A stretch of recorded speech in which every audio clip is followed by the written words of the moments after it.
Hello বন্ধুরা, প্রথমে তোমরা সুমির এই ভিডিওটি দেখো, তারপরে কিছু কমেন্ট তোমাদের পড়ে শোনাবো। আর ভিডিওটি কেমন হয়েছে অবশ্যই কমেন্টে জানিও। আগে একটা খাট ফাইনালি আমার খাটটা আমার ঘরের খাট তো ছিলই না, পাচ্ছিলামই তো আমার ঘরের খাটটা। এই খাট নিয়ে আর কত ভিডিও বানাবে বলো তো? একটা 10,000 টাকার খাট নিয়ে 100টা ভিডিও ভাবা যায়? মাত্র 10,000 টাকায় এত দারুণ কোয়ালিটি পেয়ে যাবো ভাই। দারুণ কোয়ালিটি, প্রথম প্রথম সবকিছুই দারুণ কোয়ালিটির লাগে, যেমন পিন্টুকে লাগতো। আর এগুলো হচ্ছে বক্স খাট, এই দেখো এই যে ও বক্স খাট এরকম হয়? এই দেখো সবাই দেখো ভালো করে, এরকম হয় বক্স খাট।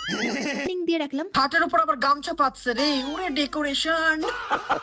আমি শুধু ভাবছি 10,000 টাকার গেস্ট রুমের খাট দেখি এত ভিডিও করছে, যখন নিজের ঘরের খাট কিনবে তখন কি হবে?